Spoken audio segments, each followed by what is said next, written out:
Now that is interesting. Now that statement, oh, that statement deserves its own comment. That statement deserves its own comment. I'm gonna look it up actually.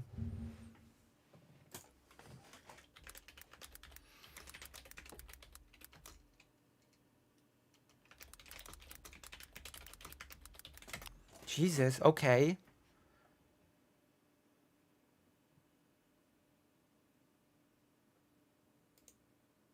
So you know how up to now the consensus in Ukraine as well as in the collective West is Ukrainians are saying we just need weapons. We don't need anything else. Don't even send us troops. We don't want it. We're not, it's not like we don't want it. We're not asking you to send us troops, right? We're not asking you to send troops. Just send us weapons and we'll be fine. We'll just defend ourselves on our own, right? And it's been as long as Ukraine actually was receiving weapons, it had worked out pretty well. Now there is talk of problems with conscription, like it's sort of a long process, it's sort of getting prolonged, and there's frozen aid by the US, so Ukrainian forces are actually running out of weapons and ammunition to use, so the situation is quite dire. And so far into the war, sending any types of troops have been completely off the table. It's been not even considered that because was there was this consideration that it would create big complication, super escalate the whole thing into not just Ukraine Russia war, but basically God not how many countries were at that point. If countries should actually send troops to fight against Russia on Ukrainian soil.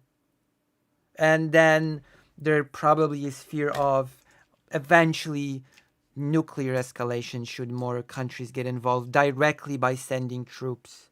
But it seems it seems that some European leaders are actually starting to say, you know what?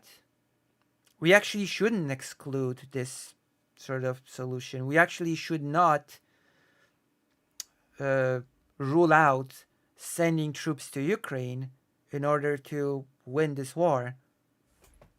And one such person, as it seems, who have floated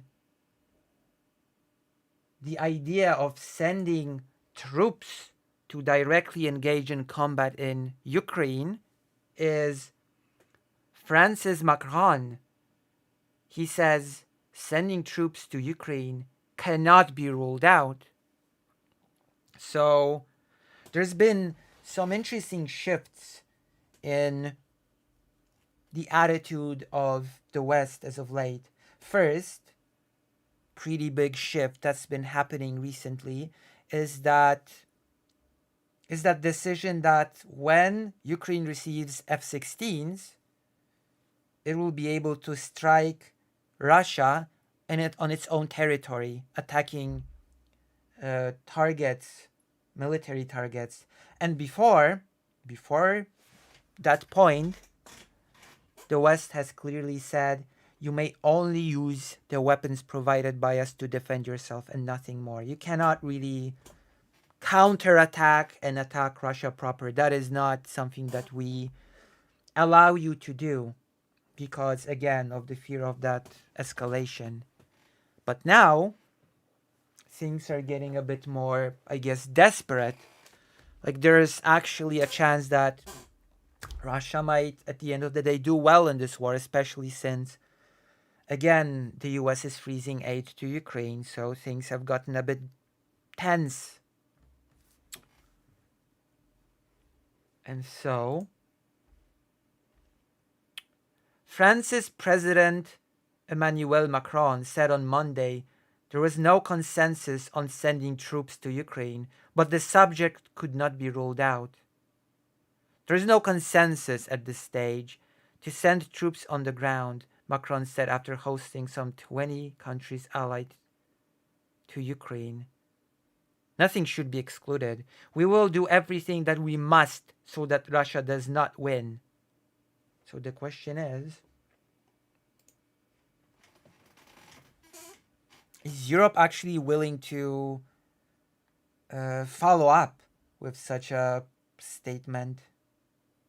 Like, should the situation get really, really tough, like, would Europe be willing to just straight up send troops to aid Ukraine? I'm personally a bit skeptical. I'm personally a bit skeptical of this claim. Like, Macron is saying that nothing should be ruled out. But looking at historical precedent, first, especially Western European countries, are probably not willing to quote unquote bleed out their troops in defense of Ukraine, which would be pretty short sighted, but nation states have been known to be pretty short sighted, so it would be a super surprise. And also, there is still this looming fear of the war escalating beyond what is currently basically a isolated conflict, a local conflict. Like, yes, Ukraine is being supported by basically the European Union and till recently the US, but those countries have not gotten directly involved. So it still could be sort of categorized or framed as a local conflict between two neighboring countries, even if they are receiving support from multiple different actors from around the globe. But should any of the sides involved receive direct help from troops on the ground from a different country, now that would change the situation quite dramatically, wouldn't it? Now that would become, let's say France would send some troops on the ground officially to support Ukraine. Well, now that's suddenly a war of Ukraine and France against Russia, because France has just gotten involved directly, and by extension, that would suddenly be a war of Ukraine and the entire European Union against Russia, which would change a lot. That would change a lot. And of course, people probably are worried that it would also change a lot when it comes to escalatory moves from Russia, or rather nuclear deterrence moves. How would Russia even respond to something like that? Would they escalate the nuclear threat? Would they actually maybe use the nukes in some limited capacity? There have been a lot of talks that since Donald Trump is speaking of not supporting NATO allies, right? There's been actually talk that if Donald Trump wins or any other president of the United States has whims beyond our understanding, that if the US already declared that it might very well sort of take away its support for its NATO allies, then what's to say that the US will, for example, not withdraw its nuclear umbrella? What's to say that the European Union will not be left without such a guarantee, the nuclear umbrella, which would mean that Russia would be just scot-free to escalate nuclear threats about against Europe, and Europe doesn't even have like this unified defense.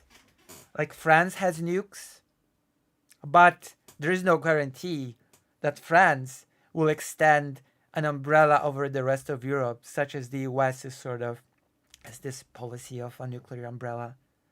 That this has been seriously discussed lately. Like, what if the US decides, well, you know what, we actually don't need to. You don't like, we don't need to extend our nuclear umbrella to Europe. Like, you're not putting your weight. We don't really need to defend you in this way. And even though, again, France has nukes, it is not said that France will use those nukes to defend different countries than itself. You know, France may have nukes and use them, but will it do so for others? Would France be willing to extend its nuclear protection to places like, let's say,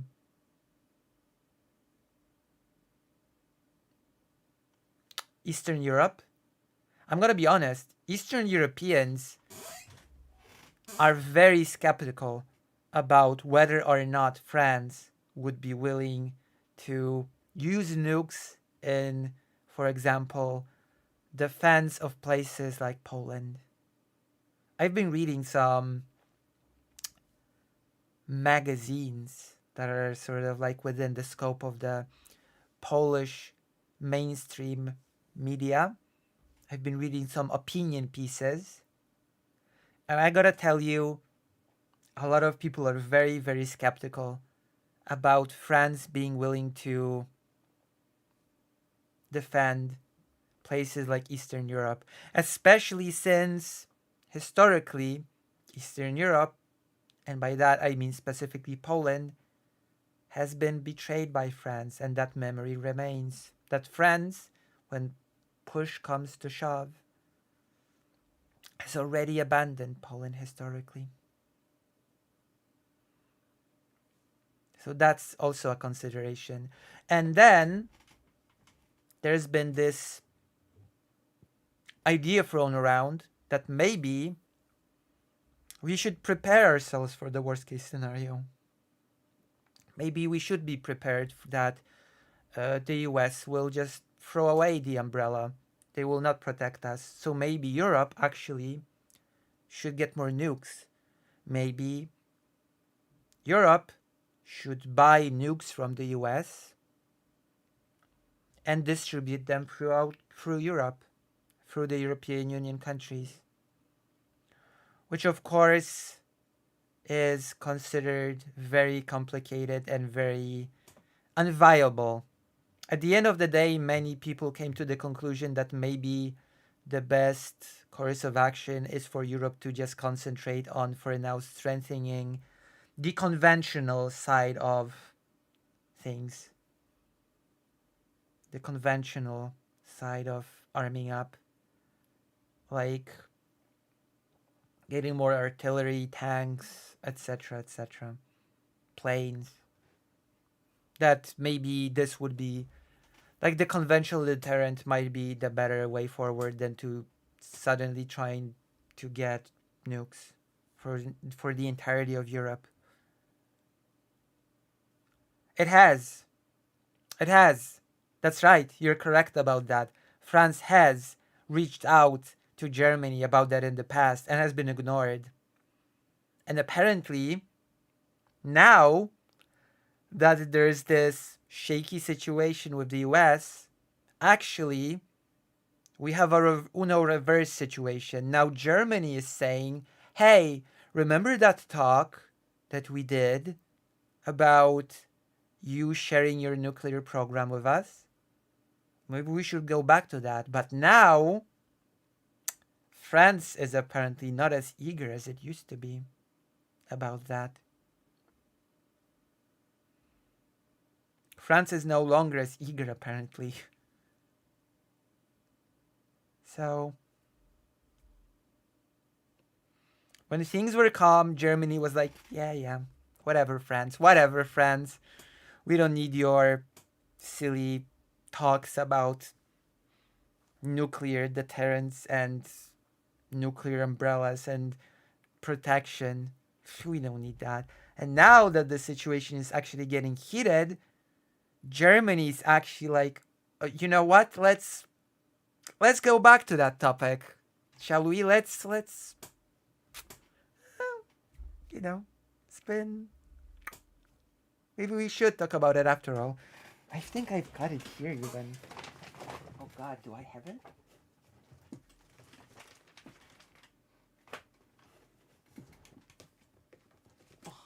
Politics. The Politics magazine. Jesus.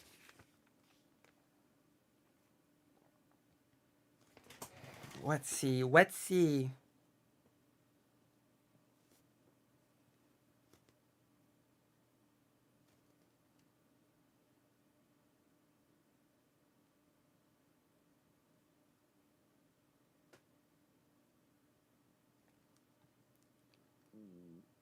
There we go. I found the fragment. I found the thing.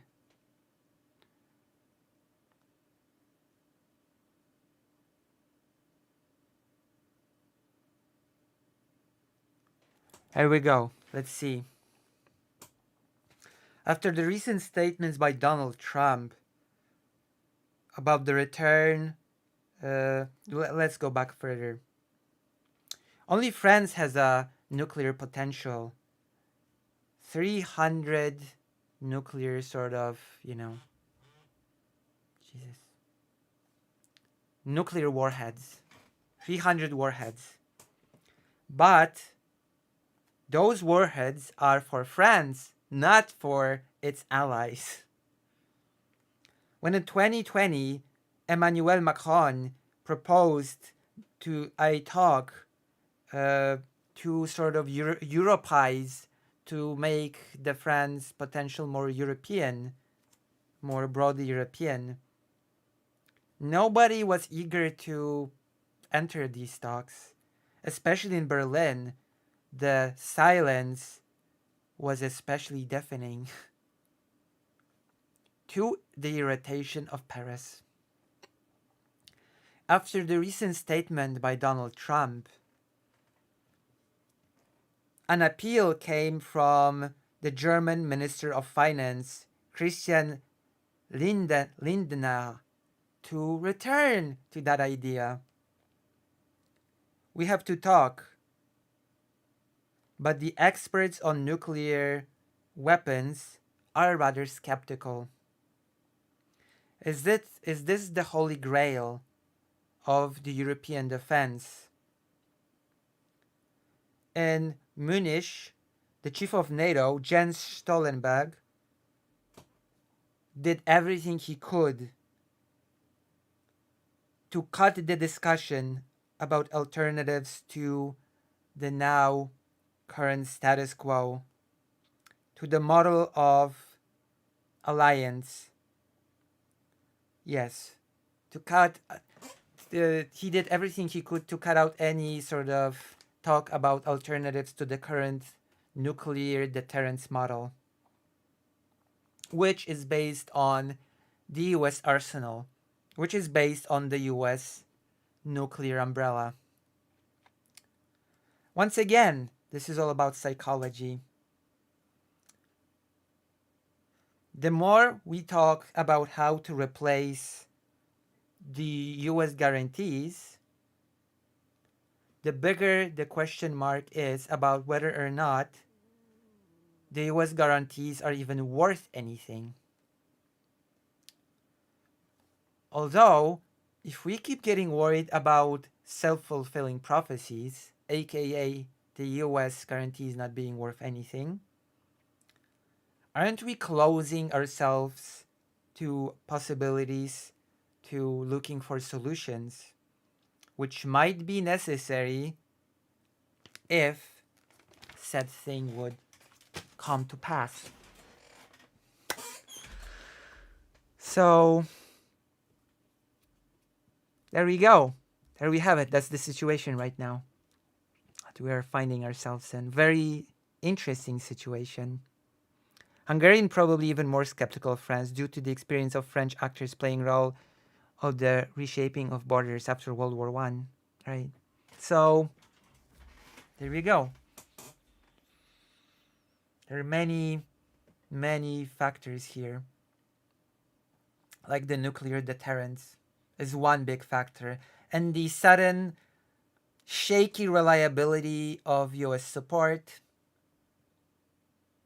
And yet I'm pretty fascinated by the fact that the idea of sending troops to Ukraine directly was even floated around, that it was even sort of, I didn't expect that. I didn't expect Macron, of all people, to just be like, we actually cannot exclude the possibility of needing to send troops